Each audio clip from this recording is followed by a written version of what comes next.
सभी भक्तों को राधे राधे, जय पिताजी की। काफी भक्तों के कमेंट्स आ रहे हैं कि खंडित लड्डू गोपाल हो चुके हैं, हम उनको क्या करें, यमुना जी में, गंगा जी में प्रवाहित कर दें। मैंने जो वीडियो डाली हैंगी कि खंडित लड्डू गोपाल की सेवा कर सकते हो, तो काफी भक्त कह रहे हैं कि आप तो शास्त्रों के खिलाफ जा रही हैं, खंडित लड्डू गोपाल को घर में रखना पाप है। मैं लोगों को भी गलत मैसेजेस दे रही हूँ, मुझे मतलब कि भगवान माफ नहीं करेंगे, नरक में मतलब मुझे झोंका जाएगा, इस तरीके से मतलब कि कमेंट्स किए जा रहे हैं। तो देखिएगा, मैं आप सभी भक्तों को बता दूं, मुझे अपनी चिंता नहीं है, मेरा जो होगा वो मेरे पिताजी देख लेंगे। डर मुझे तब होगा जब मेरे पीछे कोई ना हो देखने वाला, मेरे पीछे मेरे पिताजी बैठे देखने के लिए, तो मुझे किसी का डर नहीं है। अब मैं आप सभी भक्तों को बता दूं, खंडित देखिएगा, भगवान के प्रति अगर आपको मानती हूँ मैं, देखो उदाहरण में देकर आपको बताती हूँ। आप लड्डू गोपाल लेकर आए, 10 दिन सेवा करी, महीना करी, चाहे आपने 10 साल करी, चाहे 20 साल करी उनकी सेवा, उसके बाद में उनके हाथों में चोट लग गई या पैर में लग गई या उनकी आंख निकल गई, किसी भी तरीके से चोट लग गई, अगर आपका उनके प्रति प्रेम सच्चा होगा ना, आप किसी भी कीमत पे उन्हें छोड़ोगे नहीं। चाहे उनका हाथ टूट जाए, चाहे उनका पैर टूट जाए, चाहे उनकी आंखें निकल जाए, चाहे चोटी निकल जाए, किसी भी तरीके से उनका कुछ हो जाएगा ना, भक्त का प्रेम सच्चा है तो वो अपने ईश्वर को कभी नहीं छोड़ सकता है। ये आप पर भी निर्भर करता है। हम छोटी छोटी चीजों का दोष ना देने लगते। अब आपको भी तो केयरिंग करनी चाहिए ना, आपकी लापरवाही के कारण ही तो उनको चोट लगी होगी। अगर लग भी गई किसी कारणवश, तो उन्हें अपने पास रखिए, वही सेवा भाव रखिए जो पहले उनके प्रति था। तो ये खंडित जो शब्द है ना, ये हमारी मानसिकता में उतर चुका है हर तरीके से। मेरे पास ये लड्डू गोपाल आए थे, भक्त के थे ये, उन्हें ना मतलब कि सीढ़ियों के नीचे कहीं पर जो है ये गिरे हुए मिले, उन्हें मिले, उन्होंने मुझसे कांटेक्ट किया कि देखिएगा कि आप इन्हें सही कर सकते हो। अहमदाबाद राजस्थान की साइड से है, शायद अहमदाबाद राजस्थान की तरफ से है, भक्त ने भेजे थे। अब मैं आपको दिखाती हूँ, अंदर बिल्कुल भी कुछ नहीं है इनके। ये सब जो जगह थी ना, ये सब देखिए आप क्या हाल हो चुका है, स्थिति देख रहे हो आप इनकी किस तरीके की हो चुकी है। मैंने कहा कि मैं सही करूंगी इनको, मैं इनके अंदर भी कुछ ना कुछ भरकर कैसे भी करके इनको ऐसा बनाऊंगी, कोई कह नहीं सकता है कि ये खंडित हुए थे कभी भी। ये सोच बदलनी है। ये एक लड्डू गोपाल आए थे भक्त के, हाथ निकल गया था उनका, नहीं मिला हाथ, मैंने इनको बनाया है, इनके ऊपर कलर कर दूंगी, कोई कहेगा कि इनको कभी कुछ हुआ था। देखिएगा, जब हमें चोट लगती है, प्लस्तर हो जाता है, तो हड्डी में थोड़ा बहुत फर्क होता है ना ऊपर नीचे, हमें भी तो हर चीज को फिर मैनेज करके चलना पड़ता है ना। हर चीज पहले जैसी नहीं रहती है, इंसान ही नहीं रहता है पहले जैसा। इस भक्त के देखिए ये थे, इनकी चोटी निकल चुकी थी, फिर उन्होंने हमारे पास भेजा श्रृंगार के लिए, तो हमने जो है श्रृंगार किया। कोई मतलब कि सही कर दोगे तो कोई कह ही नहीं पाएगा कि क्या, आप जानते हो कि मेरे लड्डू को चोट लगे, सही हो जाएंगे।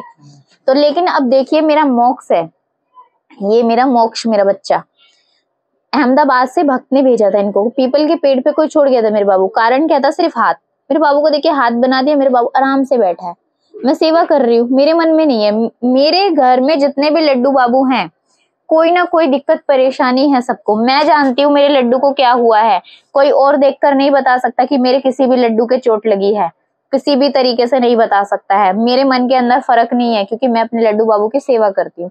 एक बताइए, जब एक आप कोई विग्रह लाते हो, वो बिल्कुल चकनाचूर हो जाए, टूट जाए, तब उसको ये होता है कि हम उसे सही नहीं कर सकते हैं, हम उसे जोड़ नहीं पाएंगे, तब आप जो है सोच सकते हो कि हम इसे प्रवाहित करने, हम किसी भी तरीके से इनको यमुना जी, गंगा जी में कहीं बीच में जाके जो है इनको प्रवाहित कर दें। इस तरीके से जब वो बिल्कुल सही कर ही ना पाए उनके, क्योंकि इंसान को भी चिता पे जब लेटाया जाता है, जब उसके शरीर से प्राण निकल जाते हैं, जब तक वो चलने फिरने लायक है इंसान भी, हाथ से चाहे पैर से, किसी भी तरीके से, जब तक वो इन 2 नेत्रों से अपने सारी दुनिया देख रहा है ना, तब तक उसको भी चिता पे नहीं लेटाया जाता है। अपनी मानसिकता बदलनी पड़ेगी, और जिसको बहाना चाहिए ना इनको ढूंढने का कि छोड़ने का, तो देखिएगा उनकी सोच का तो मैं भी कुछ नहीं कर सकती हूँ। ऐसे लोगों को मेरा प्रणाम है, क्योंकि हम उनकी सोच नहीं बदल सकते हैं। कि जिन्हें प्रभु में ही कमी दिखने लग जाए, तो वो इंसान में क्या क्या मतलब कि सुख देखेंगे और क्या इंसान में अच्छाई देखेंगे, क्योंकि वो तो इनमें कमियां ढूंढते हैं। तो इस तरीके से हमें अपनी मानसिकता बदलने की जरूरत है। खंडित नहीं होते हैं लड्डू गोपाल, चोट लग जाए, मैंने कहा मैं सही करके दूंगी।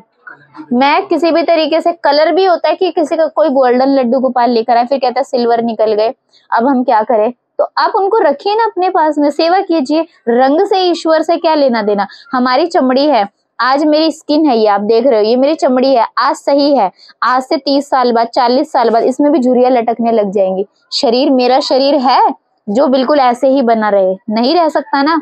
तो फिर हम इनसे किस चीज की उम्मीद लगा रहे हैं भाई। आए हो तो इस दुनिया से जाना ही है, यही सच्चाई है। जितना भी दिन है ना आप इस जीवन में हो, तब तक प्रभु का नाम सुमिरन कर लो, वही आपको बचा सकते हैं। ना मैं बचा पाऊंगी, कोई नहीं बचा पाएगा आपको।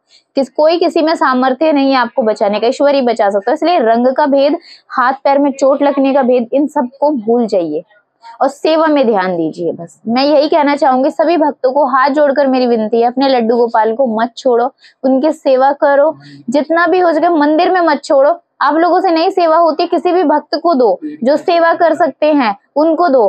तो यानी कि छोड़ना सही नहीं है।